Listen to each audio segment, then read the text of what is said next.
Bueno, continuando con el desarrollo histórico de la inmunología, les comento que en 1890, es decir, 7 años después del establecimiento de la teoría de la fagocitosis, dos investigadores de nombres Emil von Behring y Shibasaburo Kitasato propusieron la contraparte de la teoría de la inmunidad celular de Meshnikov.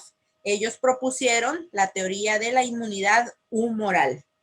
Ben y Kitasato descubrieron que el suero de animales que habían sido inmunizados con toxina diftérica o con toxina tetánica contenía una actividad antitóxica específica.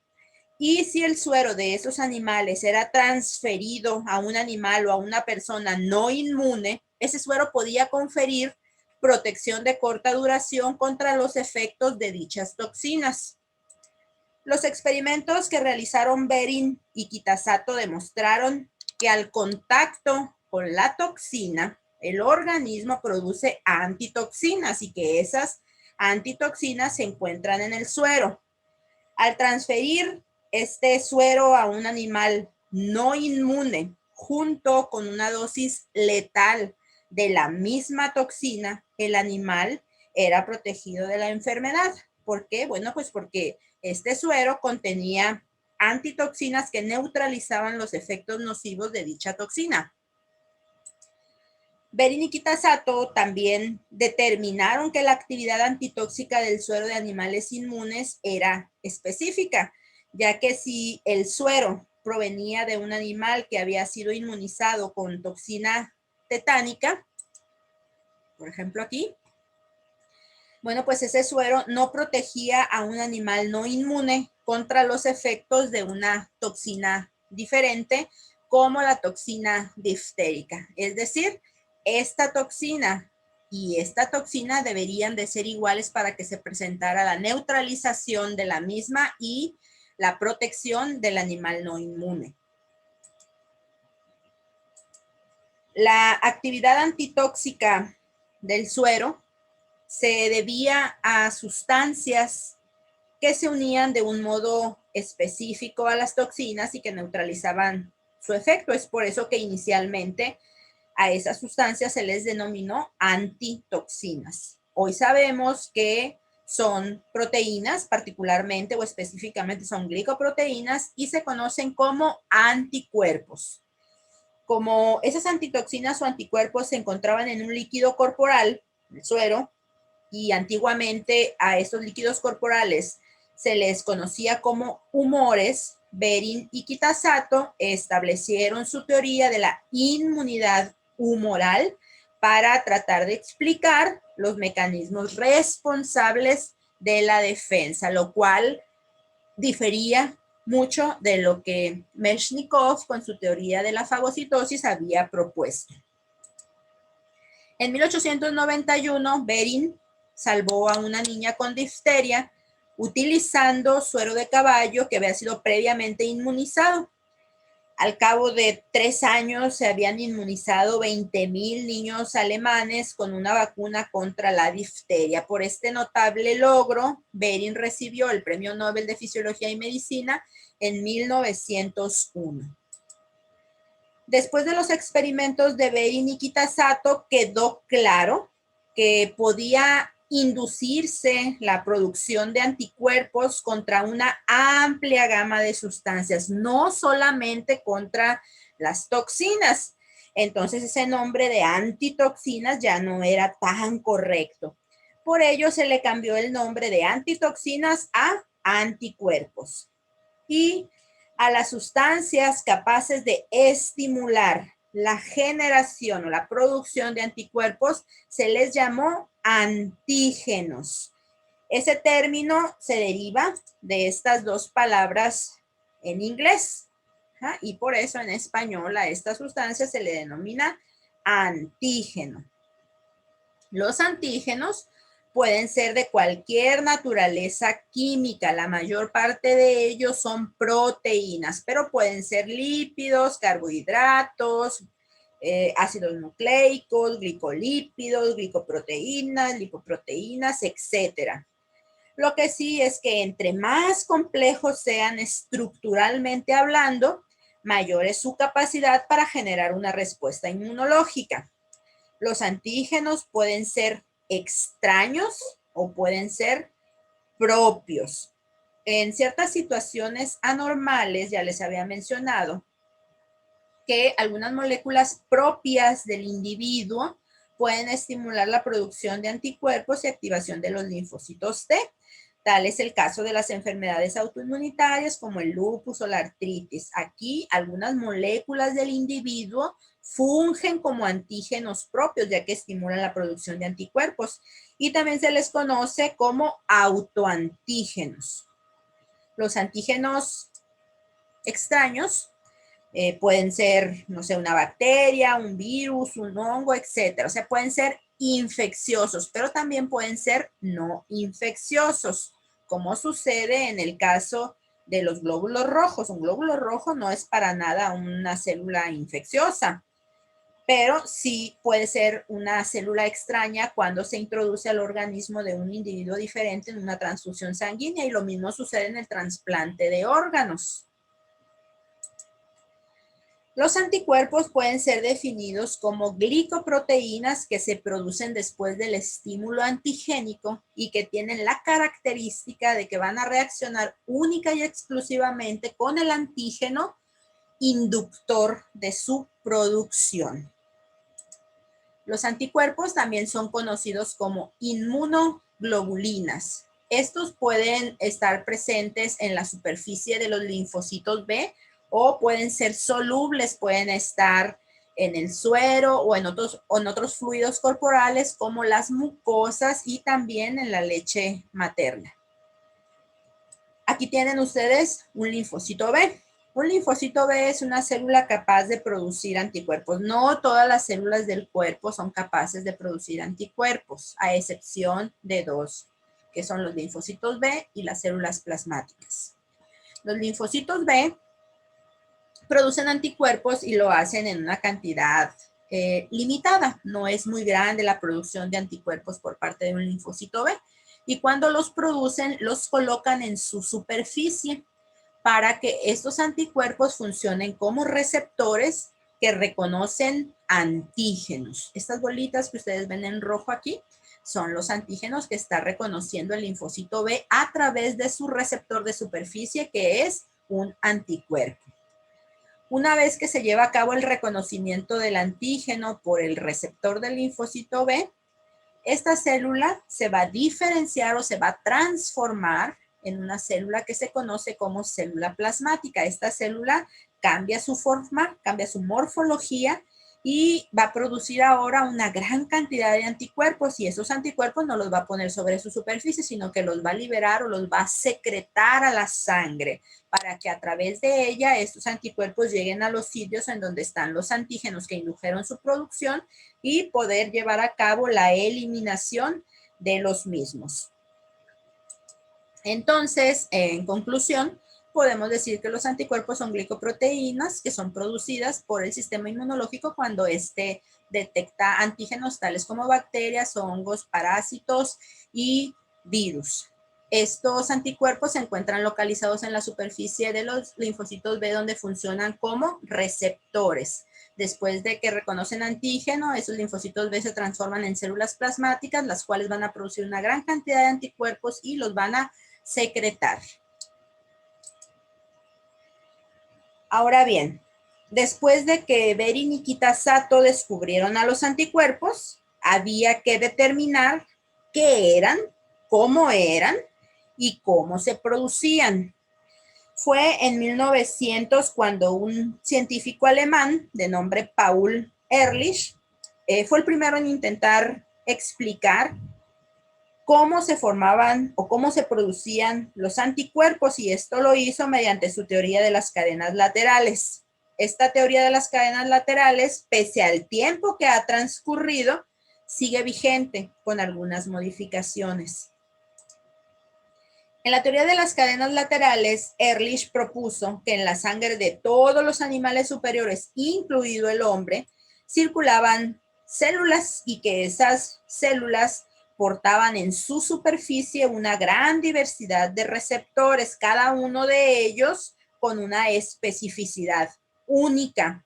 A estos receptores, Behring los llamó cadenas laterales, de ahí el nombre de la teoría. Según Ehrlich, cuando la toxina penetraba al organismo, se mezclaba con la sangre y hacía contacto con estas células y seleccionaba de entre todos esos receptores o todas esas cadenas laterales existentes aquella que le fuera complementaria. Como resultado de esa interacción, la célula incrementaba la producción de ese receptor o de esa cadena lateral seleccionada y esa iba a terminar por soltarse, mezclarse con las otras proteínas de la sangre y de esa manera iba a neutralizar a la toxina. Y fíjense que efectivamente la mayoría de las células del sistema inmunológico poseen en su superficie una gran diversidad de receptores diferentes, pero no es el caso de las células productoras de anticuerpos. En el caso de los linfocitos B, que son las células productoras de anticuerpos de manera inicial, estas células poseen, sí, muchos receptores en su superficie, pero todos ellos son idénticos entre sí. Es decir, reconocen al mismo antígeno o tienen la misma especificidad. Los linfocitos B se generan y maduran en la médula ósea.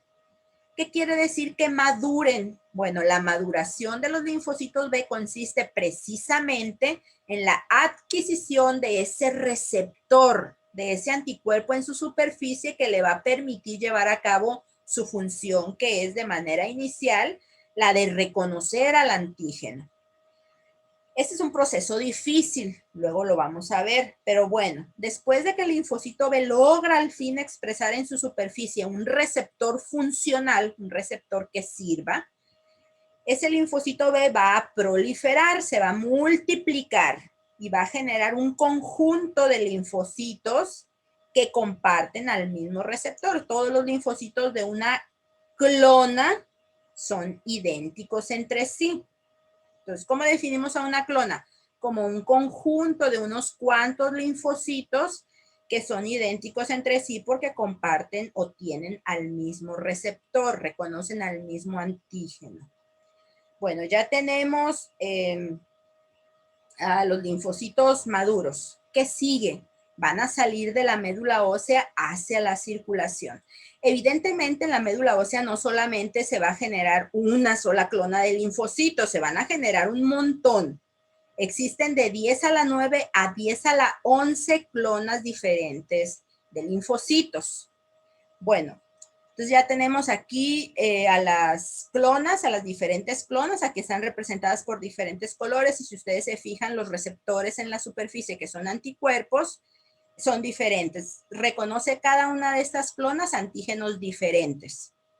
Estas clonas en la circulación se encuentran en estado de reposo. Cuando el antígeno entra al organismo va a seleccionar de entre todas estas clonas a aquella clona que tenga los receptores específicos para él.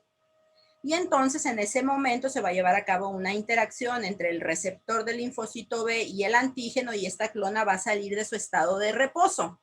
Se va a despertar, se va a activar, se va a multiplicar para llevar a cabo la eliminación de ese antígeno. Ya sabemos que esta célula, después de multiplicarse, se va a transformar en una célula plasmática que produce y secreta una gran cantidad de anticuerpos y esos anticuerpos van a ir a buscar al antígeno para eliminarlo.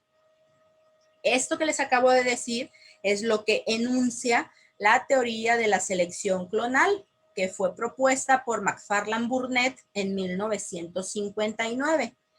Si ustedes se dan cuenta, no difiere mucho esto de lo que propuso en su teoría de las cadenas laterales Paul Ehrlich.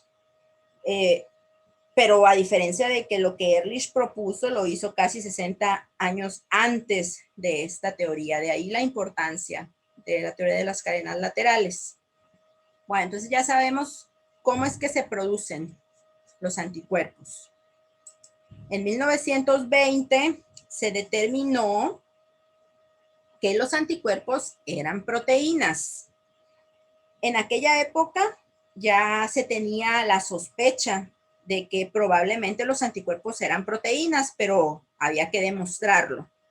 Y fue este señor, Michael Heidelberger, al que se le ocurrió una forma muy sencilla, pero muy ingeniosa de demostrarlo. Fíjense que en aquel entonces, en 1920, era más que imposible tener a un anticuerpo en su estado puro para poder estudiarlo. La única forma en la que podía obtenerse el anticuerpo en una forma más o menos pura era haciéndolo reaccionar con su antígeno específico. Entonces íbamos a tener para estudiar a un complejo antígeno-anticuerpo y eso fue lo que él hizo. Y además basándose en que ya se sabía que las proteínas tenían un porcentaje aproximado de nitrógeno de 14%, Heidelberger utilizó como antígeno para inmunizar a un animal de laboratorio polisacárido de neumococo completamente libre de nitrógeno. Veamos. A este animalito de laboratorio le inyectó un antígeno. Cuando a un animalito de laboratorio o una persona se pone en contacto con un antígeno, pasan aproximadamente 7 días para que en el suero de este animal o de esas personas se detecte a los anticuerpos. Entonces, se le inyectó el antígeno, que era polisacárido de neumococo completamente libre de nitrógeno, y al día 7 a este animal se le sangró. La sangre se centrifugó, se obtuvo el suero y ahí en el suero estaban los anticuerpos. Ese suero ya in vitro se hizo reaccionar con el antígeno específico, es decir, con el polisacárido de neumococo completamente libre de nitrógeno. ¿Y qué es lo que yo obtuve? Un complejo antígeno-anticuerpo. Bueno, yo no lo obtuve, lo obtuvo Heidelberger. Ese complejo es un precipitado. Ese precipitado se lavó y luego se le analizó el porcentaje de nitrógeno que contenía y el porcentaje que arrojaron sus resultados fue de un 14%. Ese 14% correspondía enteramente a la molécula de anticuerpo porque él había utilizado como antígeno a un polisacárido completamente libre de nitrógeno. Entonces la conclusión a la que se llegó fue que los anticuerpos eran proteínas. Ok, ya se sabía que los anticuerpos eran proteínas. Tiselius y Cabot quisieron conocer a qué fracción de las proteínas séricas pertenecían los anticuerpos. Ya sabemos que las proteínas séricas pueden ser albúminas o pueden ser globulinas. De las globulinas hay alfa, beta y gamma. Entonces, ¿qué fue lo que hicieron Tiselius y Cabot? A un animal de laboratorio nuevamente se le inyectó un antígeno. En este caso fue la ovoalbúmina. Al día 7 se obtuvo sangre de este animal. Esa sangre se centrifugó y en el suero seguramente había anticuerpos anti-ovoalbúmina. Ese suero se dividió en 2 partes. Una de esas partes fue sometida a un análisis cromatográfico y se obtuvo este gráfico. La otra parte del suero que habían reservado Tiselius y Cabot, antes de hacer el análisis, lo pasaron por una columna en la cual, estaba empaquetada la ovoalbúmina. Entonces, los anticuerpos presentes en el suero, los anticuerpos anti-ovoalbúmina, obviamente iban a quedarse unidos a la ovoalbúmina empaquetada en la columna. El suero residual fue sometido al mismo análisis y se obtuvo este gráfico.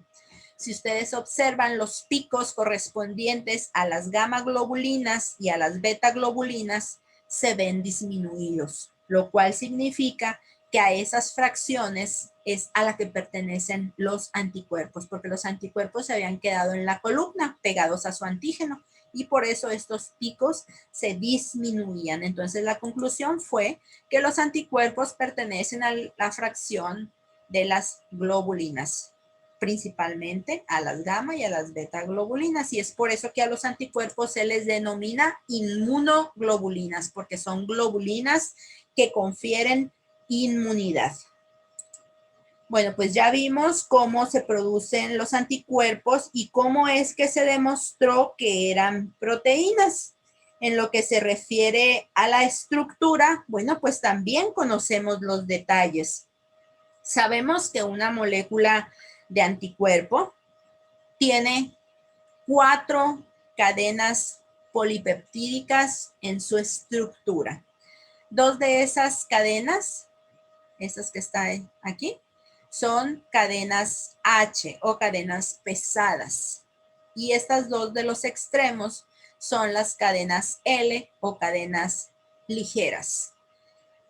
Cada una de estas cadenas ligeras se encuentra unida a una cadena pesada a través de puentes o enlaces disulfuro. Y las 2 cadenas pesadas se encuentran unidas entre sí también a través de puentes disulfuro. Esta región que les estoy señalando aquí se conoce como región de bisagra y es una región que le permite a la molécula de anticuerpo tener flexibilidad. Es decir, esta región bisagra le permite a la molécula de anticuerpo poder abrir o poder cerrar estos bracitos del anticuerpo. ¿Qué peso molecular en total tiene una molécula de anticuerpo? Tiene un peso molecular de 150 kilodaltones. Las cadenas pesadas tienen un peso molecular de 50 kilodaltones, mientras que las cadenas ligeras pesan 25 kilodaltones. En la molécula de anticuerpo existen 2 regiones. Está la región que está en naranja en cada una de las cadenas, que es la región variable, porque en esa región los aminoácidos que se encuentran ahí varían mucho de acuerdo a la especificidad del anticuerpo del que estemos hablando. Mientras que el resto de las cadenas, que es lo que está en azul, son las regiones constantes. En una molécula de anticuerpo se reconocen también 3 fragmentos. Los bracitos, que son estos que están aquí, y este que está aquí, se denominan fragmentos Fab. Son los fragmentos de unión al antígeno. Aquí es donde se va a llevar a cabo la unión del antígeno, por eso su nombre. Este tercer fragmento de aquí, que sería la colita del anticuerpo, se denomina fragmento FC. Y FC significa fragmento cristalizable. Entonces, con base en lo que les acabo de decir, podemos concluir que una molécula de anticuerpo posee 2 sitios para unir antígeno. Aquí hay un sitio y aquí hay otro sitio. Vamos a ver otra estructura de la molécula de anticuerpo. Aquí tenemos una molécula de anticuerpo. Aquí observamos el extremo amino terminal. Aquí está el extremo carboxilo terminal. Esta es la región de la bisagra, es la que le da flexibilidad. Aquí pueden ver el enlace disulfuro que une a las 2 cadenas pesadas, que sería esta y esta. Y estas cadenas ligeras también se unen a cada cadena pesada a través de enlaces disulfuro. Pueden observar también que hay como estos bucles o estas asas en la molécula de anticuerpo. A esas estructuras globulares se les denomina dominios. ¿Cómo puedo definir a un dominio? Un dominio es una secuencia de aproximadamente 100 aminoácidos que se pliegan entre sí de manera globular e independiente al resto de la cadena. Una cadena pesada tiene entre 430 y 450 aminoácidos aproximadamente. Entonces, si nosotros sacamos cuentas, en una cadena pesada habrá aproximadamente entre 4 y 5 dominios. Aquí tenemos 1, 2, 3, 4. Esto que ustedes ven aquí son los carbohidratos que hacen que estas sean glicoproteínas en el sentido estricto. En una cadena ligera hay aproximadamente de 210 a 230 aminoácidos. Eso nos da para que una cadena ligera tenga 2 dominios. Cada uno de los dominios va a recibir un nombre y ese nombre va a depender del tipo de cadena, es decir, si es una cadena ligera o una cadena pesada, y va a depender ese nombre también si se encuentra en la región constante o en la región variable. Recuerden que las regiones variables son las que están en naranja y todo lo que está en azul de cada cadena es la región constante. Entonces, tomando en consideración esos dos aspectos, podemos decir que este dominio de aquí, por pertenecer a la región variable y a la cadena pesada, sería denominado BH, variable de la pesada. Este de igual manera, ¿no? Es el variable de la pesada, el variable de la pesada. Como este ya está en la región constante, sería constante de la pesada, es decir, CH. Este de igual manera sería CH y este también. Para hacer la diferencia entre cada uno de estos dominios, solamente se enumeran desde el extremo amino terminal al carboxilo terminal, de tal manera que este de aquí sería CH1, este sería CH2 y este sería CH3. Y en el caso de la cadena ligera, por estar en la región constante, este sería denominado CL, BL, CL. Y aquí pueden observar los diferentes fragmentos que les mencioné hace un momento. Los fragmentos de unión al antígeno, que serían los bracitos, y el fragmento cristalizable, que sería la colita del anticuerpo. Bueno, ya conocimos la estructura de los anticuerpos, pero ¿cómo se llegó a todo ese conocimiento relacionado con la estructura de los anticuerpos? Bueno, pues cuando se inició con el estudio de la estructura de los anticuerpos hace muchos años, el interés por saber cómo eran los anticuerpos llevó a los inmunoquímicos de aquella época a tratar a estas moléculas proteicas con diferentes proteasas con el fin de conocer y de analizar los productos de su hidrólisis. Dos de estas proteasas aportaron información valiosa para establecer la estructura de los anticuerpos. Porter fue un científico que llevó a cabo la digestión de IgG de conejo con la enzima papaína y esto lo hizo en condiciones de proteólisis limitada, obviamente, ¿no? Para no digerir a toda la molécula. Y como resultado de la digestión con papaína, la molécula de anticuerpo generó en aquel entonces 3 fragmentos. Porter observó que cada uno de esos fragmentos tenía un peso molecular de 50 kilodaltones. 2 de esos fragmentos eran idénticos entre sí y tenían la propiedad de unir al antígeno y por eso les denominó fragment antigen binding, fragmento de unión al antígeno. El tercer fragmento, que también tenía un peso de 50 kilodaltones, no tenía esa propiedad de unirse al antígeno y como cristalizaba, le llamó fragmento FC. La otra proteasa que dio información valiosa fue la pepsina. Si ustedes ven esta imagen, pueden darse cuenta que el corte de la papaína de la molécula de anticuerpo ocurre por encima del puente disulfuro que une a las dos cadenas pesadas. Es por eso que se generan los 3 fragmentos. Pero la pepsina tiene un sitio de corte diferente. Ella cortaba debajo del puente disulfuro y es por eso que se generaba un fragmento de 100 kilodaltones, que es este que está aquí, al cual se le denominó FAB2, porque estaban los 2 FAB unidos. El resto de la cadena de anticuerpo era digerida a pequeños oligopéptidos. El FAB2 tenía sus sitios de combinación para el antígeno intactos y era capaz de reaccionar con el antígeno específico.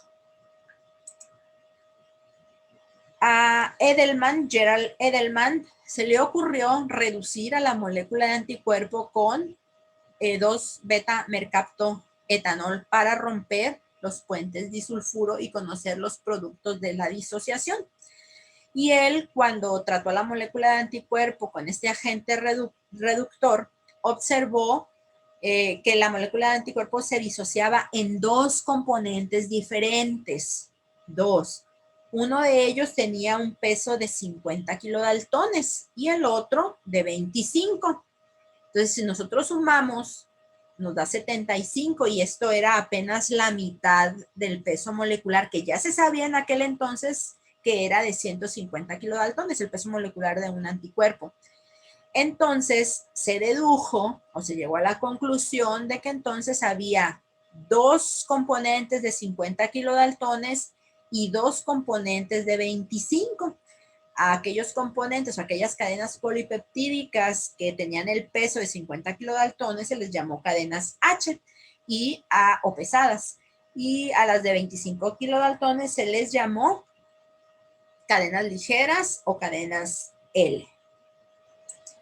Posteriormente, el mismo Edelman se encargó de secuenciar cadenas pesadas y ligeras de anticuerpos de diferentes especificidades y encontró que los primeros 100 aminoácidos, es decir, el primer dominio de cadenas pesadas y ligeras, era el que variaba en secuencia de aminoácidos, mientras que el resto de la cadena permanecía relativamente constante. Es por eso que en una molécula de anticuerpos se distingue en 2 regiones. El primer dominio, tanto de la cadena pesada como de la cadena ligera, constituyen la región variable, mientras que el resto de las cadenas constituyen la región constante. Con todos estos datos, en 1959, Edelman y Porter dilucidaron la estructura general de los anticuerpos y por ello recibieron el premio Nobel en 1972. Entonces, hasta este punto podemos concluir que los anticuerpos son muy importantes en la defensa del organismo, al igual que lo son los fagocitos. Vimos entonces fagocitos y anticuerpos. Recordemos que en 1883 la teoría de la inmunidad celular de Meshnikov y en 1890 la teoría de la inmunidad humoral de Behring y Kitasato fueron establecidas y a partir de ese momento las 2 teorías entraron en disputa, defendiendo cada una de ellas su propuesta, hasta que en 1904 vino la conciliación de las 2 teorías al demostrarse que tanto las células fagocíticas como los anticuerpos participaban en la defensa del organismo ante las sustancias extrañas. Este señor, Almond Wright, demostró que los anticuerpos unidos al antígeno potenciaban o amplificaban la capacidad fagocítica de macrófagos, neutrófilos, monocitos en contra de ese antígeno. A este proceso de facilitación, potenciación o amplificación de la fagocitosis se le conoce como opsonización. Entonces, que quede muy claro, un fagocito puede ingerir a un antígeno así tal cual se introduzca al organismo. Pero ese proceso de fagocitosis se ve amplificado o potenciado si ese antígeno se encuentra recubierto por ciertas moléculas que se conocen como opsoninas. Las opsoninas pueden ser los anticuerpos o pueden ser algunos fragmentos de complemento. Ustedes ya saben que en el proceso de la fagocitosis el primer paso que ocurre es la interacción de un receptor que existe sobre la superficie del fagocito con una estructura antigénica. Eso hace que esta bacteria, en este caso, sea fagocitada. Bueno, pues cuando esta bacteria se encuentra opsonizada o recubierta con anticuerpos, dijimos que ese proceso de fagocitosis se ve potenciado y eso es porque sobre la superficie de los fagocitos también existen receptores que reconocen a la porción FC de los anticuerpos que se encuentran recubriendo a esta bacteria. La unión entre el receptor FC y la región FC del anticuerpo, esa unión es mucho más fuerte o hay mucha más afinidad que la que observamos en este caso. Es por eso que la fagocitosis se ve facilitada cuando el antígeno está recubierto con algunas opsoninas, como en este caso el anticuerpo. En esta tablita vamos a observar de mejor manera lo que les acabo de decir. Tenemos a un fagocito y tenemos, en este caso vamos a suponer que es una bacteria el antígeno. ¿La fagocitosis se puede llevar a cabo? Sí, perfectamente bien. ¿Hay una opsonina recubriendo a este antígeno, a esta bacteria? No, no lo hay, pero nosotros ya sabemos que hay una interacción entre el receptor que existe aquí en la superficie del fagocito y una estructura antigénica. Y la unión que existe entre ese receptor y esa estructura antigénica es más o menos buena.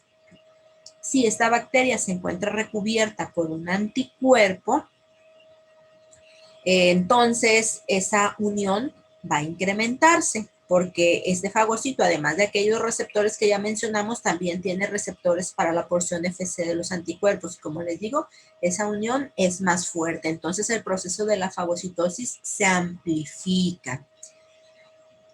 Ahora bien, sobre la superficie de los fagocitos, además de esos receptores de aquí, los receptores para la porción FC de los anticuerpos, también hay receptores para algunos fragmentos de complemento. Ahorita vamos a ver qué es complemento. Ese fragmento de complemento que funciona como opsonina se llama C3b. Entonces, la unión del C3b que se encuentra opsonizando o recubriendo esta bacteria se une al receptor C3b que existe sobre la superficie del fagocito y esa unión es aún más fuerte. Entonces, el proceso de la fagocitosis se potencia aún más.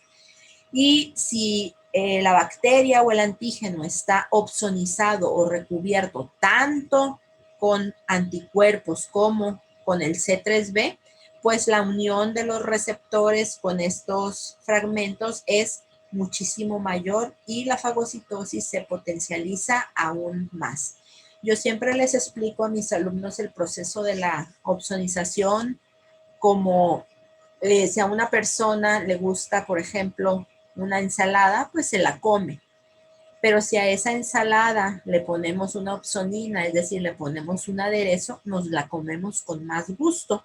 Entonces es más o menos lo que sucede con el fagocito. El fagocito puede ingerir a un antígeno, pero el proceso de la fagocitosis se va a incrementar o se va a potenciar si ese antígeno se encuentra recubierto con las opsoninas. Esas opsoninas pueden ser los anticuerpos o pueden ser algunos componentes del complemento como el C3b, entre otros. Hay otros ejemplos de opsoninas que por el momento nos vamos a quedar solamente con estas dos que les acabo de mencionar.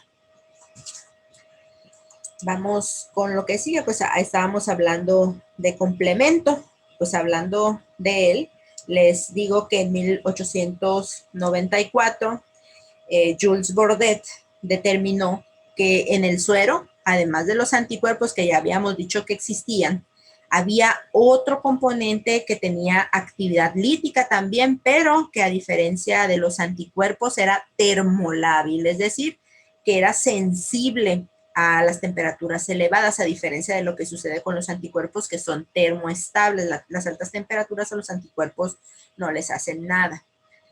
Entonces, Bordet hizo el siguiente experimento. Él inmunizó animales de laboratorio con bacterias. Al día 7 obtuvo el suero de estos animales inmunizados que tenían anticuerpos antibacteria. In vitro hizo reaccionar a ese suero con las bacterias con las que había inoculado al animal de laboratorio. Eso lo hizo a 37 grados centígrados y no observó crecimiento bacteriano, puesto que este suero a 37 grados centígrados se encargaba de lisar o de destruir a esas bacterias. En ese momento, esa capacidad lítica se le atribuyó por completo a los anticuerpos. Pero resulta que cuando Bordet hizo exactamente lo mismo, pero ahora calentó el suero a 56 grados centígrados, temperatura a la cual los anticuerpos son perfectamente estables, se observó el crecimiento bacteriano, es decir, no hubo lisis de las bacterias. ¿Por qué? Si a esa temperatura los anticuerpos están perfectamente funcionales. Bueno, la conclusión a la que se llegó es que además de los anticuerpos, en ese suero debía haber otro componente que le ayudaba o que complementaba la acción lítica de los anticuerpos, pero que a diferencia de los anticuerpos, esas temperaturas de 56 grados los destruían. A ese otro componente inicialmente se le llamó alexina, pero después Ehrlich le cambió el nombre a complemento para hacer alusión a que ese otro factor complementaba la acción lítica de los anticuerpos. El complemento se define como un conjunto de más de 30 glicoproteínas que se encuentran en el suero. En condiciones normales, es decir, en ausencia de antígeno, estas proteínas del complemento se encuentran intactas e inactivas. Después de que un antígeno se introduce al organismo, estas proteínas se van a activar y la manera en la que se activan es por ruptura enzimática generando fragmentos activos. Esos fragmentos activos de complemento, por ejemplo, el C3A, el C3B, el C5A, son los que van a llevar a cabo la eliminación antigénica a través de 3 mecanismos diferentes. Por ejemplo, el C3B ya sabemos que es una opsonina que se va a unir a la superficie microbiana y con ello va a potenciar o va a facilitar el proceso de la fagocitosis y de esta manera se promueve también la eliminación antigénica. Por su parte, el C3A y el C5A son poderosos promotores de la inflamación. Cuando la inflamación se estimula, también se está estimulando la eliminación antigénica.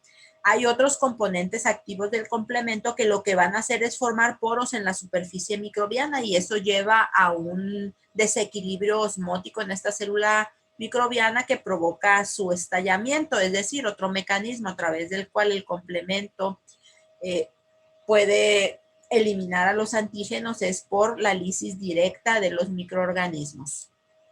El complemento puede ser activado a través de 3 vías diferentes, que son la vía clásica, la vía alterna, conocida también como alternativa, y la vía de las lectinas. ¿Qué se requiere para que una u otra vía sea activada? Bueno, la vía clásica se llama así porque fue la primera vía que se descubrió. Sin embargo, va a ser la última de las vías en ser activada, debido a que para que se inicie ese proceso de activación se requiere de un complejo antígeno-anticuerpo y ya sabemos que para que los anticuerpos se produzcan se requieren de aproximadamente 7 días. La vía alterna y la vía de las lectinas son vías que se van a estimular o se van a activar inmediatamente después de la entrada del microorganismo patógeno. ¿Qué requiero para que la vía alterna de complemento se active? Solamente la presencia de un microorganismo patógeno, ¿cuál? El que sea. Para que la vía de las lectinas se active, en cambio, necesito también un microorganismo, pero no cualquier microorganismo. Necesito uno que sobre su superficie posea azúcares como la manosa. Hablemos ahora acerca de los grupos sanguíneos y de Karl Landsteiner. El manejo de sangre se ha realizado desde tiempos muy remotos. La transfusión de sangre de un individuo a otro tuvo su inicio en el año 1600 de nuestra era y se ha venido realizando esta práctica hasta nuestros días con diferentes finalidades. Al principio, las transfusiones se utilizaban como una fuente de juventud y de sabiduría. Después, las transfusiones se utilizaron como una forma de conferir inmunidad y actualmente se utilizan como un medio para reponer la sangre que se ha perdido por alguna enfermedad, accidente o cirugía. Los primeros donadores de sangre para el humano fueron los animales, por ejemplo, borregos, perros, terneras, pero el fracaso en los beneficios esperados y las consecuencias desagradables que se obtuvieron fueron poco a poco convenciendo a los médicos de aquella época de que las transfusiones de sangre debían hacerse, pero solamente entre humanos. Cuando las transfusiones se realizaban entre humanos, se observaba que en algunas ocasiones la transfusión era un éxito, pero en otras ocasiones se presentaban reacciones adversas en el individuo transfundido que provocaban su muerte.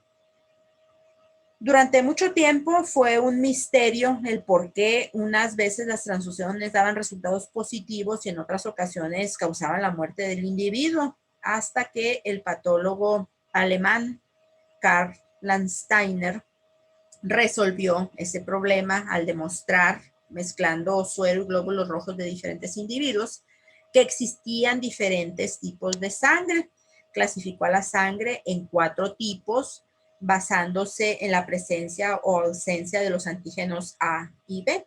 Entonces, cuando se realizaba una transfusión entre individuos con tipos sanguíneos compatibles, esta era un éxito, pero de lo contrario se observaban reacciones posttransfusionales adversas que podían poner en riesgo la vida del individuo transfundido.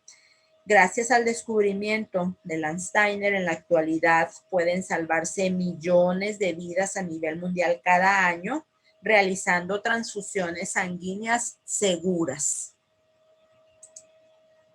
Ahora bien, fue en 1901 cuando 2 investigadores, que fueron Paul Portier y Charles Richet, observaron por primera vez una reacción indeseable relacionada con la respuesta inmunológica.